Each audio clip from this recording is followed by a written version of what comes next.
नहीं नहीं, बिल्कुल सही कहा है। जो श्रीलंका के विदेश मंत्री ने बिल्कुल सही मुद्दे उठाए हैं।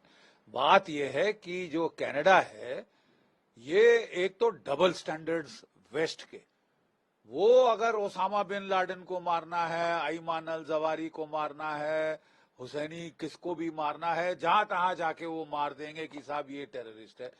जो हम कह रहे हैं कि ये शरेआम टेररिस्ट है, जिसकी फोटोएं AK-47 के साथ आई हैं, जिसका हाथ खून से रंगे हैं, उसको आप टेररिस्ट नहीं मानेंगे, उसको आप एक्टिविस्ट बोलेंगे, उसको आप कैंपेनर बोल देंगे, कुछ ना। ये जो दोहरे मापदंड है, that is the root of the problem. और देखिए, बात ऐसी है कि ट्रूडो साहब कहते हैं कि रूल ऑफ लॉ पे हम चलते हैं। अरे साहब, जो देश रूल ऑफ लॉ पे चलता है वो दूसरे देशों को, टेररिस्ट को पनाह नहीं देता, ट्रेनिंग कैंप्स नहीं खोलता, वहां पे जो है ड्रग वॉर के लिए, गैंग वॉर्स के लिए अपनी खुली छूट नहीं देता। आप मुझे बताइए, 38 साल हो गए हैं कनिष्का की एयरक्राफ्ट ट्रेजेडी को, अभी तक क्या किया है कनाडा ने उनको पकड़ने के लिए? सबको छूट जाने दिया, सबको छूट जाने दिया। और जिसमें कि 329 बेकसूर नागरिक जो अलग अलग देशों के थे वो शहीद हुए थे, जिसमें 268 तो कनाडा के खुद के नागरिक थे। बात ये थी कि क्योंकि वो भारतीय मूल के थे, कोई परवाह नहीं है कनाडा को। अली साबरी ने काफी एलिगेशंस लगा, उन्होंने कहा कि श्रीलंका पे जो जेनोसाइड के आरोप लगाए गए वो भी झूठे हैं, इसी तरह भारत पर भी जो आरोप लगाए जा रहे हैं वो भी झूठे हैं। ये दो अलग अलग मुद्दे हैं, लेकिन मैं ओवरऑल उनसे सहमत हूं कि ये दोहरे मापदंड ये नहीं चलेंगे। दुनिया को कुछ ना कुछ करना पड़ेगा ये दोहरे मापदंड खत्म करने के लिए। अगर अमेरिका के खिलाफ कुछ एक्शन होता है तो वो तो टेररिस्ट है, लेकिन अगर वो भारतीयों को मारे वो टेररिस्ट नहीं है, वो एक्टिविस्ट है, वो खालिस्तान सपोर्टर है।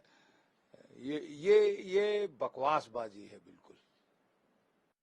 यूएस स्टेट डिपार्टमेंट के स्पोक्स पर्सन मैथ्यू मिलर का बयान आया जिसमें उन्होंने भारत सरकार से कनाडियन गवर्नमेंट को कोऑपरेट करने कहा है और कहा है कि उम्मीद करते हैं जल्दी पूरे मामले को लेकर जो जांच है वो पूरी होगी, सच सामने आए। पहले कनाडा की सरकार हमको कोई क्रेडिबल प्रूफ तो दे। क्रेडिबल एलिगेशंस, ये तो नया एक फ्रेज हमने सुना है, क्रेडिबल एलिगेशंस।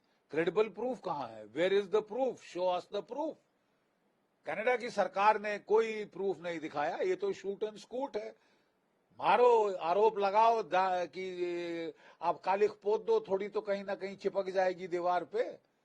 फेंको गंद, कहीं ना कहीं कुछ तो चिपकेगा। आप प्रूफ दिखाइए साहब। आप कहते हैं कि कनाडा रूल ऑफ लॉ पे चलता है, इंटरनेशनल रूल बेस्ड ऑर्डर पे चलता है। कौन सा रूल बेस्ड ऑर्डर आपको इजाजत देता है दूसरे देशों के टेररिस्टों को, गैंग वॉर वाले, ड्रग वालों को पनाह देना? Is it a criminal enterprise या ये एक स्टेट है? कनाडा ने भारत का समर्थन किया है और उन्होंने कहा है कि our position on this matter is very clear because we have endured and we have suffered zero tolerance. नहीं, बिल्कुल, वो बिल्कुल कह रहे हैं कि जीरो टॉलरेंस होनी चाहिए टेररिज्म के लिए। जब त्रेदाऊ साहब दिल्ली में आए थे तो उन्होंने उन्होंने इस declaration, Delhi declaration of important leader जो थे G20 के, उस पे हस्ताक्षर किए थे, जिसमें साफ कहा गया है कि टेररिज्म को कोई सपोर्ट नहीं दिया जाना चाहिए, उनके खिलाफ सख्त से सख्त एक्शन होना चाहिए, उनके फाइनेंशियल नेटवर्क्स पे, ऑपरेशनल इंटेलिजेंस नेटवर्क्स के बरखिलाफ एक्शन होना चाहिए। ये एक्शन है साहब कि आप उन्हें बचा रहे हैं? आपको 329 कनिष्का ट्रेजेडी में मारे गए आम नागरिकों की कोई परवाह नहीं। आपको परवाह है कनाडा में तो एक टेररिस्ट के मारे जाने पे, कि वो क्यों मारा गया साहब। 329 जो बेकसूर लोग शहीद हुए, उसके बारे में आपने क्या किया है? 38 साल हो गए उसको।